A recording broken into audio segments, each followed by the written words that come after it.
नमस्कार दोस्तों, कैसे हैं आप सब। इंडियन इकोनॉमी की डे वाइज सीरीज में आपका स्वागत है। इस सीरीज में अभी तक देखिए आपकी एक वीडियो आई है, आगे भी सीरीज में वीडियो आती रहेंगी, अच्छे से फॉलो करिएगा। इकोनॉमी के आपके जितने भी फैक्ट हैं, कंसेप्ट है, बढ़िया तरीके से आपको समझ में आ जाएंगे। चलिए हम लोग इस वीडियो को स्टार्ट भी करते हैं और पहला क्वेश्चन देखते हैं क्या है। 10 कर लिए थे हम लोगों ने, 11th से हमें स्टार्ट करना है। अब क्या बोला जा रहा है, who gave the term zero based budget. शून्य निर्धारित बजट शब्द को किसने दिया था। ठीक है, अब पहली चीज तो आपको समझनी पड़ेगी कि जीरो बेस्ड बजट होता क्या है, तो इसको एक बार हम लोग डिटेल में समझते हैं। पहली चीज तो आप ये समझिए कि आपका जो बजट होता है ना, ये क्या होता है। बजट जो है सरकार हर साल पेश करती है, इसमें सरकार ये बताती है कि सरकार को पैसा कहाँ से आ रहा है। ठीक है, इसको बोला जाएगा आपका रेवेन्यू बोला जाएगा। फिर ये बताती है सरकार कि भैया पैसा कहाँ खर्चा होना है, इसको बोला जाता है एक्सपेंडिचर। ठीक है, तो बजट में आपके दो पार्ट होते हैं कि सरकार को पैसा कहाँ से आना और खर्चा कहाँ करना है।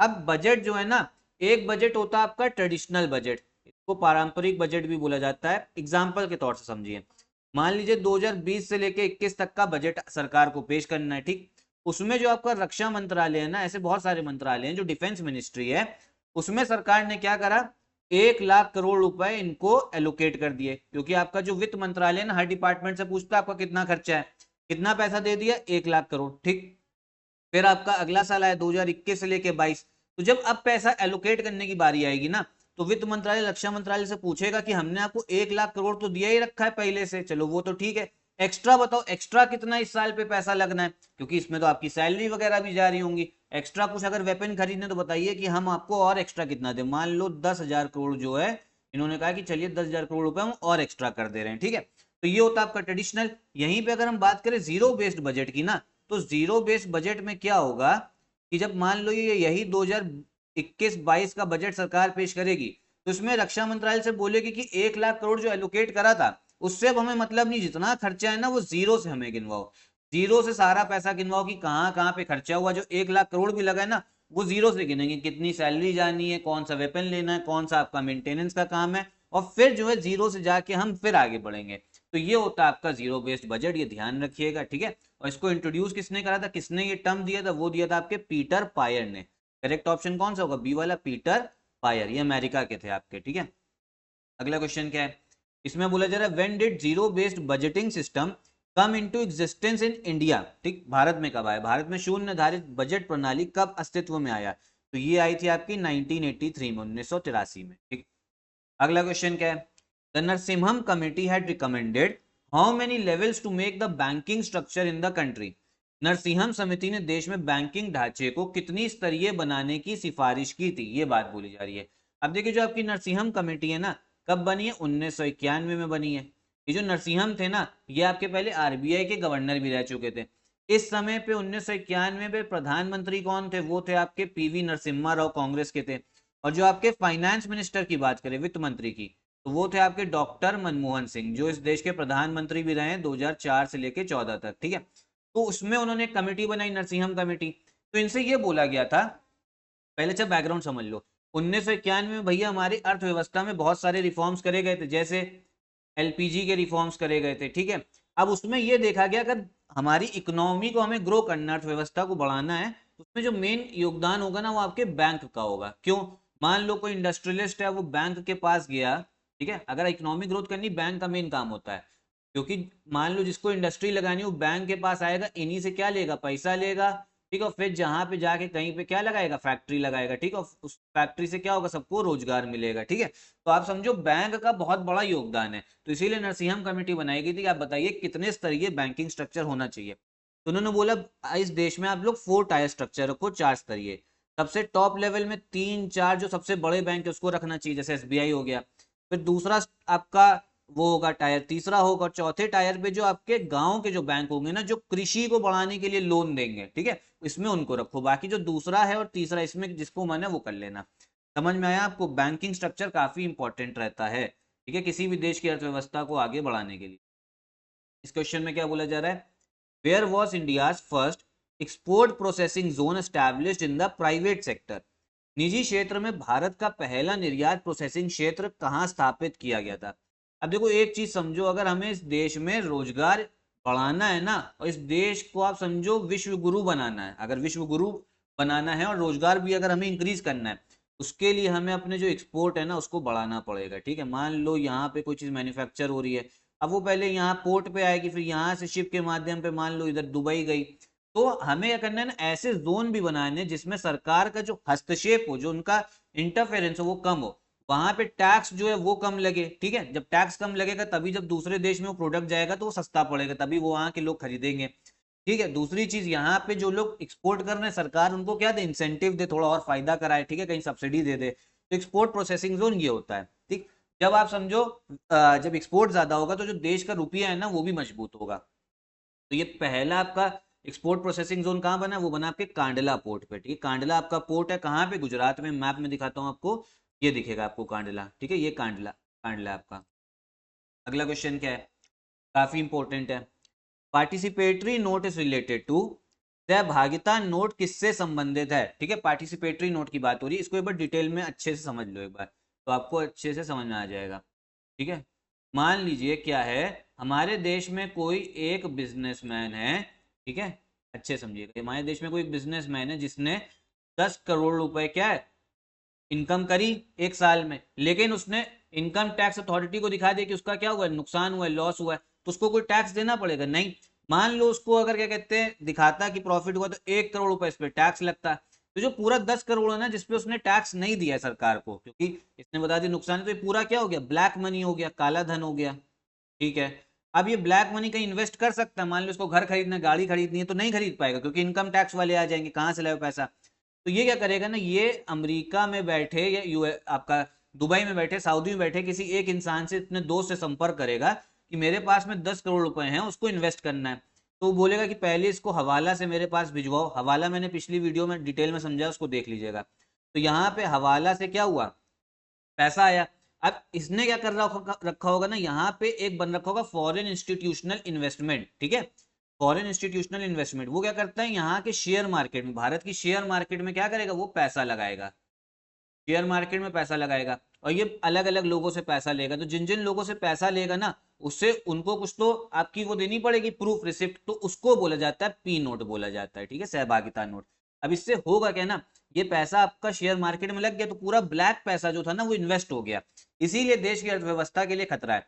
ऐसे तो आप समझो जो टेररिस्ट लोग हैं वो भी भारत की शेयर मार्केट में पैसा लगा के कमा सकते हो, इसी देश के खिलाफ इस्तेमाल कर सकते हैं। ठीक, बस करना है क्या, ऐसा एक फॉरेन इंस्टीट्यूशनल इन्वेस्टमेंट से मिलना है जो आपका बाहर बैठा हुआ है। ठीक है, और उसको जाके पैसा देना, वो आपको पी नोट देगा, फिर वो भारत में यहाँ पे शेयर मार्केट में पैसा इन्वेस्ट कर देगा।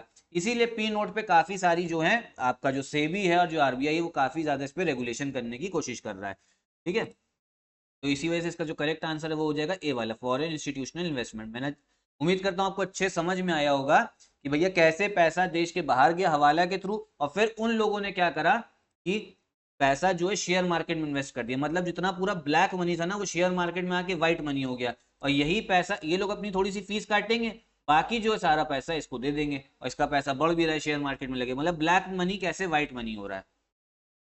अगला क्वेश्चन क्या है, where is the headquarters of small industries development bank located, लघु उद्योग विकास बैंक का मुख्यालय कहाँ स्थित है। इसको जो small industrial bank development bank, इसको सिडबी भी बोला जाता है। इसका जो मुख्यालय है ये आपके लखनऊ में है। ठीक है, भारत सरकार के वित्त मंत्रालय के अधीन आता है, मिनिस्ट्री ऑफ फाइनेंस के। ठीक है, इसके साथ में जो ध्यान रखो, इसका काम क्या है, जो भारत में जितने भी एमएसएमई है ना, माइक्रो स्मॉल मीडियम एंटरप्राइज, जितने उद्यम है उनको भी तो बढ़ाना है। अब उनको बढ़ाने के लिए अलग से बैंक बना रखा है जो इनको लोन देगा, इनको आगे बढ़ाने के लिए इनकी जो पैसे की नीड है ना वो पूरी करेगा।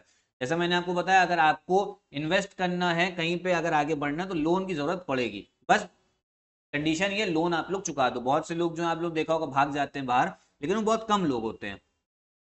अगला क्वेश्चन क्या है, gilt edged market is related to, gilt edged बाजार किससे संबंधित है, तो ये संबंधित है आपकी गवर्नमेंट सिक्योरिटीज से, सरकारी प्रतिभूतियों से। ठीक है, सरकारी जो प्रतिभूतियां उनसे संबंधित है।